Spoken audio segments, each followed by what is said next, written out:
Mas ontem também nós tivemos no processo contra o presidente Bolsonaro, nesse inquérito do golpe, pouco antes da reação do Congresso, o Alexandre de Moraes tomou uma decisão dando início à instrução do processo contra o presidente Bolsonaro, o próprio Ramagem, o general Braga Neto, está chegando aí a 150 dias preso injustamente, o tenente-coronel Mauro Cid, o general Heleno, o Anderson Torres e o general Paulo Sérgio.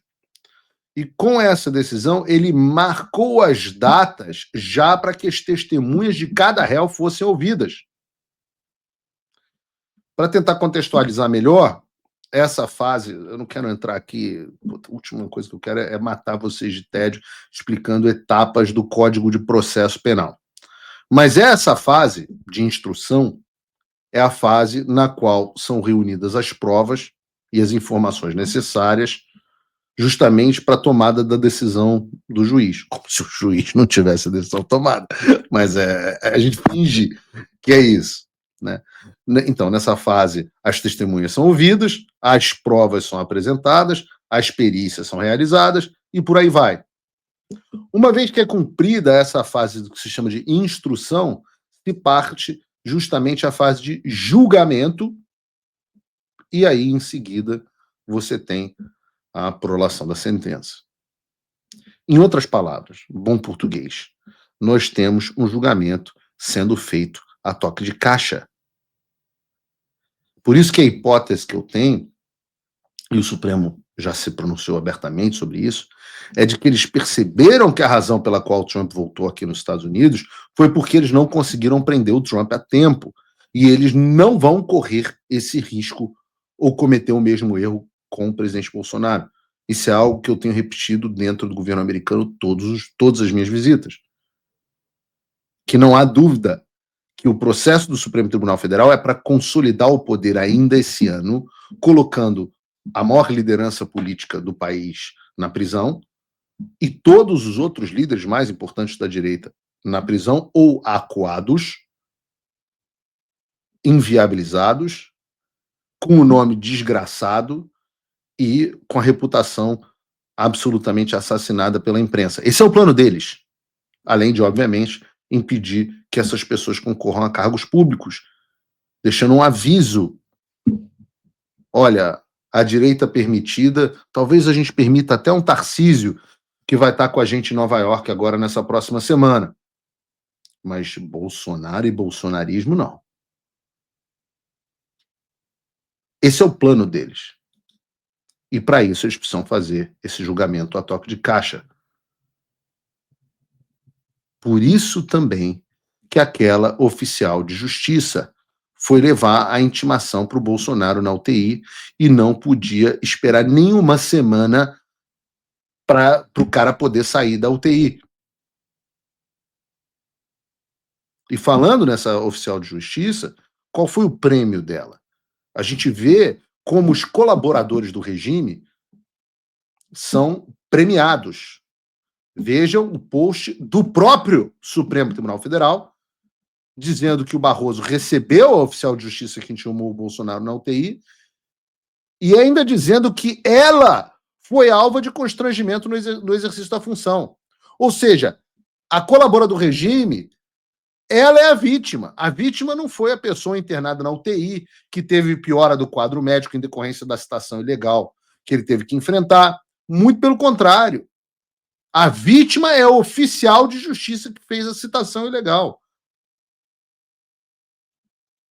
Por isso que eu disse no programa aqui, onde eu mostrei o vídeo, que o presidente Bolsonaro não tinha que tratar essa mulher com respeito nenhum.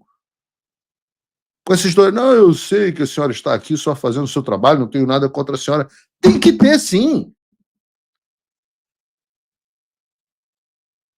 Então eu vou dar aqui vou dar o furo, como gosta Patrícia Campos Melo.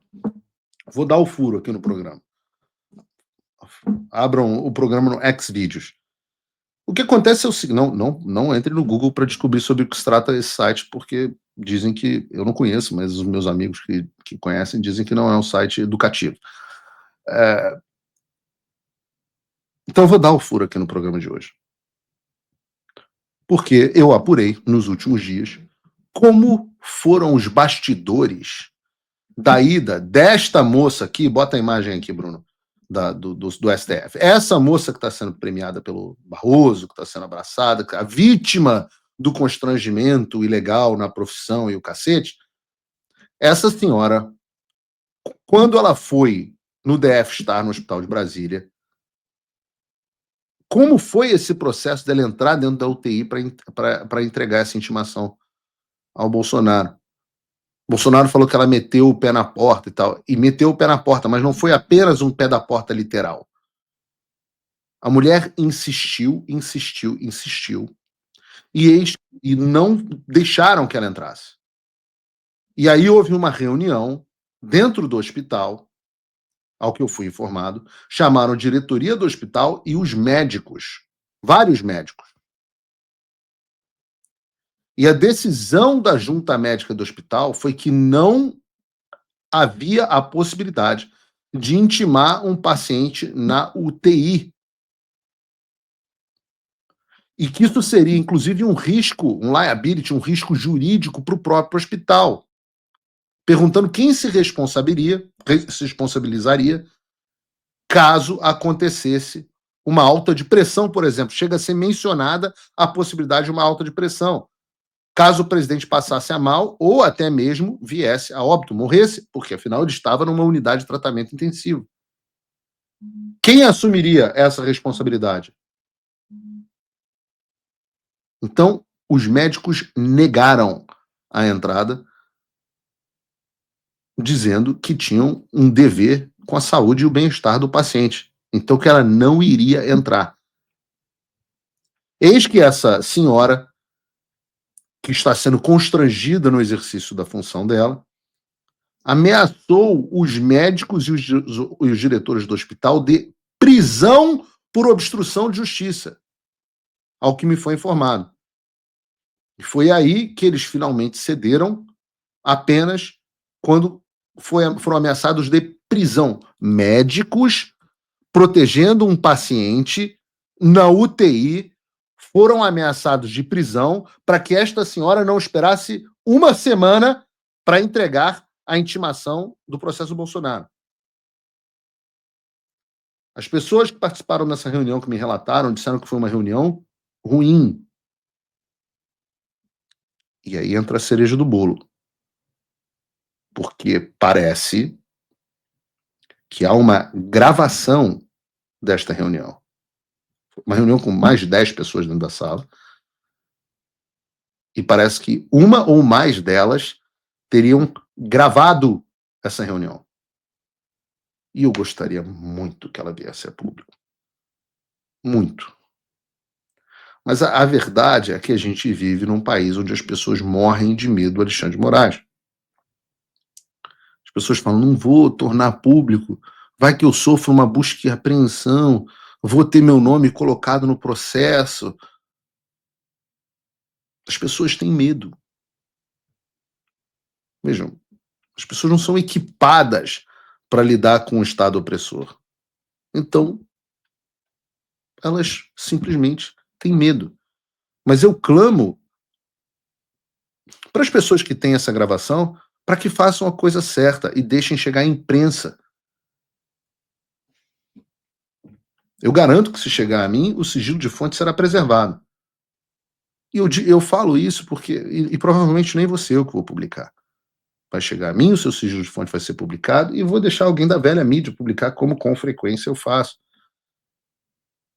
É a melhor forma de gerar repercussão. Deixa a velha mídia publicar e deixa eles darem o furo e eu comento, eu repercuto, melhor. Mas eu quero dizer, eu digo isso porque esse episódio mostra todos os elementos, de fato, que tornam o país uma ditadura. Você tem o tirano, mas o tirano sozinho não faz de um país uma ditadura. Ele precisa de quem? dos seus colaboradores, como esta senhora oficial de justiça. E qual é o terceiro elemento? Porque só o tirano e só os colaboradores não são suficientes. Há a necessidade da conivência do cidadão comum, do médico, da enfermeira, do cara da faxina. São os omissos.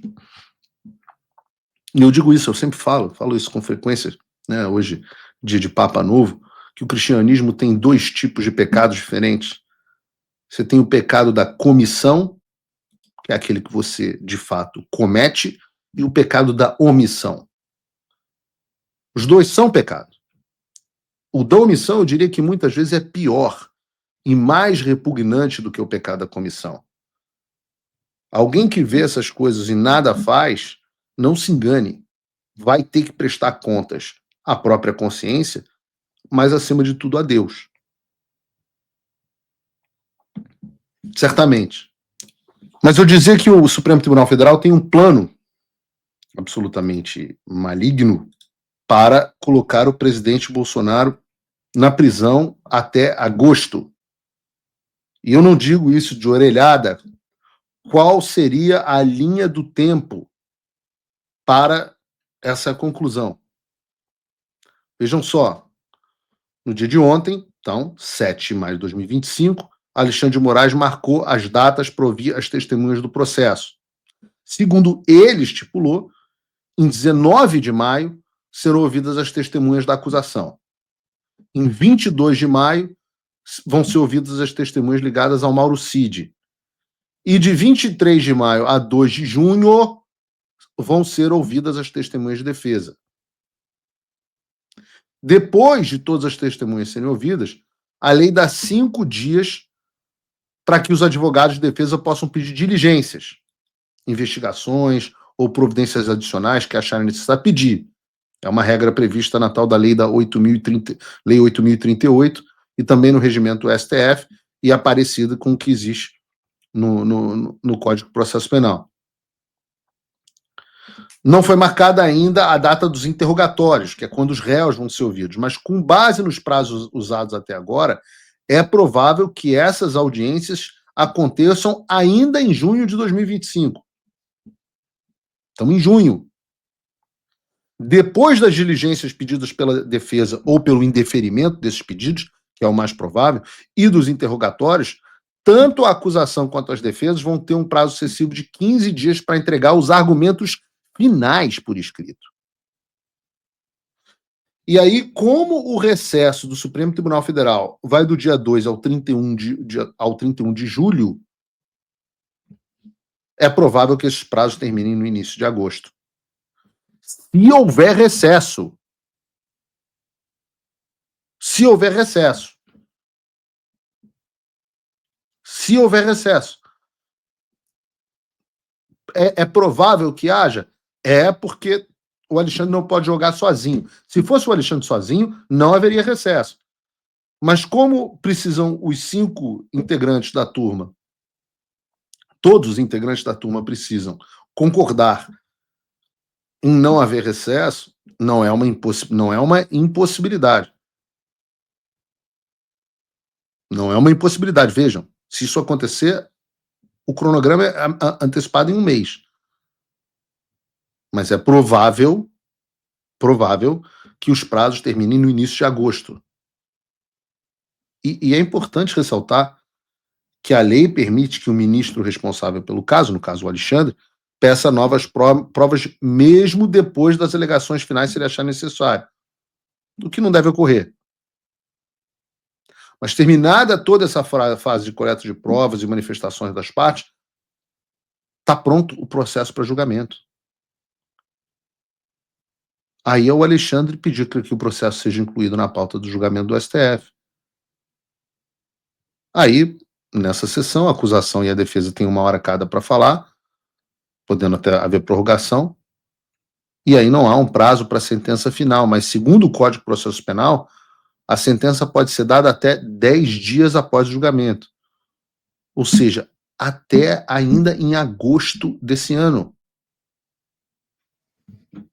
que eu quero dizer? Vejam, nós estamos falando de pessoas que estão fazendo intimações na UTI, que estão se recusando a fazer intimações para testemunhas de defesa, que não estão dando prazos para os advogados analisarem os documentos. O julgamento está sendo feito a toque de caixa. Neste ritmo, daqui a mais ou menos 3 meses, Bolsonaro e os demais réus do tal núcleo crucial já podem ter sido julgados, condenados e mandados para a prisão.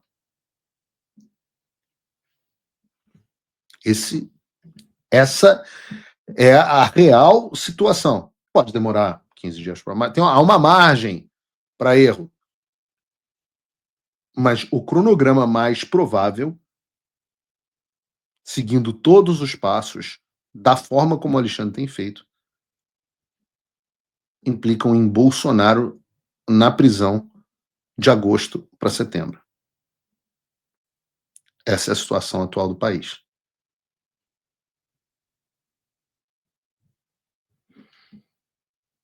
Não, não, não gostaria de dar uma notícia desagradável dessa, mas essa é a vida como ela é.